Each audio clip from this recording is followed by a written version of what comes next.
mengenai masalah gugatan hak asuh ini, gugatannya sudah selesai, tinggal menunggu konfirmasi dari Ruben. Karena sudah banyak masyarakat yang menampilkan bukti postingan bahwa dugaan eksploitasi anak itu cukup kenceng.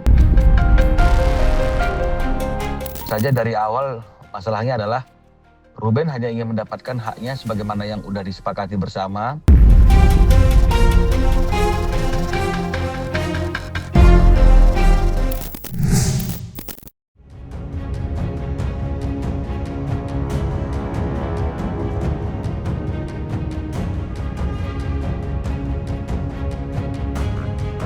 Hubungan Ruben Onsu dan Sarwen Dahtan tampaknya masih jauh dari kata mereda. Konflik yang belakangan menjadi perhatian publik itu kini kembali memasuki babak baru dan semakin memanas. Kemarin melalui kuasa hukumnya Minola Sebayang, pihak Ruben mengungkapkan bahwa gugatan terkait hak asuh anak telah memasuki tahap akhir. Bahkan, seluruh dokumen yang diperlukan disebut sudah rampung disusun dan siap untuk diajukan. Langkah ini pun memperlihatkan keseriusan Ruben dalam memperjuangkan hak yang diyakininya sebagai seorang ayah. Namun, proses pendaftaran gugatan tersebut masih belum dilakukan. Minola mengaku masih menunggu konfirmasi terakhir sekaligus tanda tangan dari kliennya, Ruben Onsu, yang saat ini masih berada di Tanah Suci. Mengenai masalah gugatan hak asuh ini, gugatannya sudah selesai, tinggal menunggu konfirmasi dari Ruben. Tapi karena Ruben belum memberikan konfirmasi, kami belum jalankan dan kami harus menunggu sampai ada konfirmasi. Apakah nanti dikonfirmasi sebelum dia kembali dari umroh atau setelah kembali dari umroh, kami menunggu saja. Karena kami belum berkomunikasi, seperti yang tadi saya sampaikan bahwa belum berkomunikasi selama Ruben melaksanakan ibadah umroh. Tentu kami juga tidak tahu ya apa yang menjadi responnya atas kedatangan S serta kuasa hukumnya di KPAI beberapa waktu yang lalu. Simpel saja dari awal masalahnya adalah Ruben hanya ingin mendapatkan haknya sebagaimana yang udah disepakati bersama, yang tertuang dalam akta notaris, akta nomor 39, bahwa ada 2 sampai 3 hari dalam 1 minggu anak-anak itu berkumpul bersama-sama dengan Ruben. Ya, terkait dengan mengenai masalah kapan waktunya, di akta tersebut juga dijelaskan akan ditentukan oleh para pihak, artinya oleh S dan juga Ruben Onsu. Kan kami belum ada komunikasi sama Ruben ya terkait dengan masalah apapun yang ada di Indonesia ini selama dia umroh, kan kami belum berkomunikasi dan memang saya juga tidak ingin belum menghubungi Ruben karena tidak ingin mengganggu konsentrasinya beribadah gitu loh. Jadi saya nggak tahu ya apa responnya, apakah dia sudah tahu, saya kurang paham. Di tengah upaya Ruben Onsu yang berjuang untuk mendapatkan haknya sebagai seorang ayah atas kedua buah hatinya, Sarwenda rupanya memilih mengambil langkah berbeda. Mantan personel Cherry Bell itu disebut tak tinggal diam dan berupaya mempertahankan hak asuh anak-anaknya melalui jalur yang ia tempuh sendiri.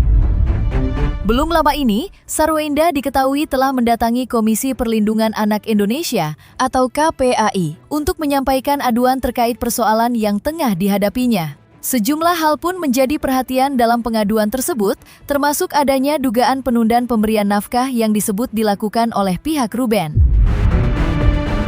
Lantas, seperti apa reaksi Minola selaku kuasa hukum Ruben menanggapi hal tersebut? Ya, yang kami laporkan terkait dengan pengasuhan dan nafkah.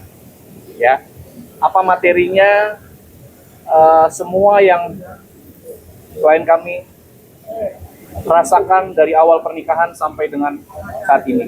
Ya, yang kami adukan semua tujuannya demi kepentingan anak, bukan demi kepentingan klien kami. Ibu Sarwendah dan tim yang menceritakan terkait situasi pengasuhan anak gitu yang diasuh. Enggak kaget. Kenapa mesti kaget? Kan seperti yang saya katakan, itu kan lembaga negara yang siapapun boleh untuk membuat pengaduan. Kalau dia merasa bahwa ada hak anak yang dilanggar berkaitan dengan masalah uang nafkah, ya silakan saja. Dan saya harus mengulang bahwa hukum itu kan sebab dan akibat. Kan tidak mungkin ada akibat tanpa ada sebab. Nggak mungkin ada asap kalau nggak ada api. Kita tahu kan dan sudah buktikan bahwa selama bertahun-tahun itu Ruben komitmen untuk membayar semua biaya, bukan hanya biaya anak, ya. Nilainya juga sangat fantastis gitu loh, ya. Tapi apakah Ruben mendapatkan haknya untuk bertemu dengan anak? Tidak, gitu loh. Jadi kalau misalnya kemudian dia menunda, ya kenapa menunda? Ya pasti karena ada alasannya. Kalau dianggap itu sebagai satu pelanggaran, bagaimana kita menganggap itu satu pelanggaran? Karena semuanya sudah diatur dalam perjanjian, dan perjanjian itu menurut Ajas Pacta Sunt Servanda adalah undang-undang bagi para pihak yang membuatnya, mengikat bagi para pihak yang membuatnya. Bahkan ketentuan undang-undang pun dapat dikesampingkan ya oleh para pihak yang membuat kesepakatan, karena itulah undang-undang baru bagi para pihak tersebut. Tak berhenti sampai di situ, Minola Sebayang juga mengungkapkan adanya berbagai unggahan di media sosial yang dikirimkan oleh masyarakat dan dinilai mengindikasikan dugaan eksploitasi terhadap anak. Menurutnya, berbagai temuan tersebut seharusnya turut menjadi perhatian dalam melihat persoalan yang tengah bergulir. Karena itu, pihak Ruben berharap Komisi Perlindungan Anak Indonesia atau KPAI tetap fokus pada substansi utama permasalahan dan tidak teralihkan oleh berbagai isu lain yang belakangan ikut mencuat ke permukaan.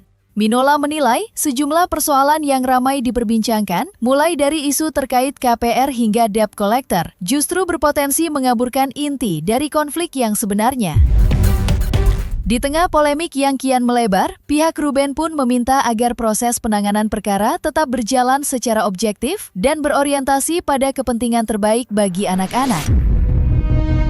Karena sudah banyak masyarakat yang menampilkan bukti, postingan bahwa dugaan eksploitasi anak itu cukup kenceng. Semua pihak terkait juga sudah menyampaikan pernyataan, KPAI sudah menyampaikan pernyataan, Komnas Anak juga sudah menyampaikan pernyataan. Jadi artinya inilah masalah yang terbesar itu adalah eksploitasi anak itu.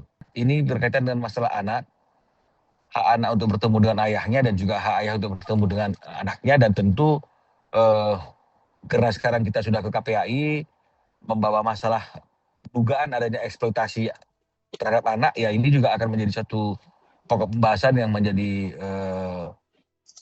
persoalan yang harus diselesaikan. Saya kira ini yang utamanya. Kalau hal-hal yang lain itu kan hanya merupakan aksesoris saja ya. Tapi kan harus diperiksa dulu yang pertama kan. Pengaduan yang pertama itu harus diperiksa terlebih dahulu kan. Terutama ya berkaitan dengan masalah eksploitasi anak gitu loh. Jadi jangan sampai dengan adanya perkembangan-perkembangan yang seperti tadi saya katakan itu membuat KPAI juga jadi tidak fokus kepada apa yang harus dia lakukan. Karena KPAI sendiri sudah mengatakan bahwa patut diduga ada eksploitasi anak. Di tengah polemik perebutan hak asuh anak yang masih memanas antara Ruben Onsu dan Sarwenda, publik justru dikejutkan dengan kemunculan sosok Jordi Onsu. Adik kandung Ruben itu mendadak menjadi sorotan, usai muncul kontroversi baru di tengah kisruh keluarga yang belum juga mereda. Semua bermula ketika Ruben melontarkan sindiran tajam yang diduga mengarah kepada sang adik. Dalam pernyataannya, Ruben seolah mempertanyakan sikap Jordi yang memilih diam dan menghilang di saat keluarga mereka tengah diterpa berbagai persoalan dan menjadi perbincangan publik. Tak butuh waktu lama, Jordi pun memberikan respons yang cukup mengejutkan. Dengan senyum penuh arti, ia seakan memberi isyarat bahwa masih ada banyak cerita yang belum diketahui oleh publik. Bahkan, Jordi sempat melontarkan peringatan kepada para netizen agar bersiap jika suatu hari nanti fakta-fakta dan rahasia yang selama ini tersimpan akhirnya terungkap ke permukaan. Oh, adik yang sombong. Iya. Sama adik yang sedang menjaga rahasia besar. Lalu seperti apa reaksi Minola Sebayang menyikapi kontroversi kemunculan Jordi Onsu di tengah konflik ini? Benarkah kehadiran Jordi dapat memperkeruh prahara yang sedang dihadapi kliennya? Ya, kalau mengenai masalah akan makin memperkeruh, ya saya kira kalau semakin banyak orang yang nggak berkepentingan mencoba menilai, mencoba menjustifikasi persoalan ini, dan kemudian melebar bukan kepada titik inti persoalan, yaitu adalah waktu yang sudah disepakati agar anak-anak ini memiliki waktu berkumpul bersama ayahnya 2-3 hari dalam 1 minggu, ya pasti masalahnya akan makin keruh dan akan makin melebar. Saya nggak emosi sama sekali. Saya shock. Iya. Saya sama sekali tidak emosi. Kalau saya ngomongin sabar, enggak juga lah. Saya juga manusia biasa aja gitu. Cuman ada beberapa hal yang harus saya pilah-pilah.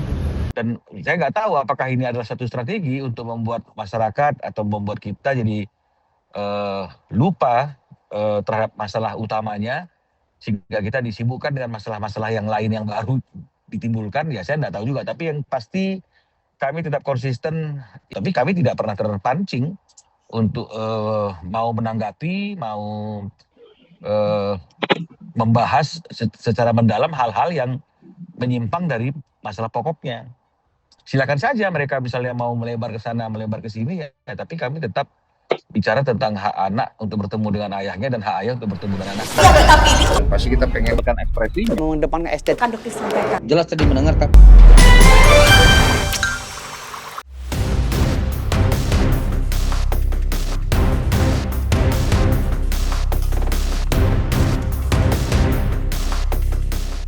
Nah, selesai sudah Cumi Lovers. Dan jangan lupa untuk like, subscribe, dan juga share channel YouTube Cumi Cumi.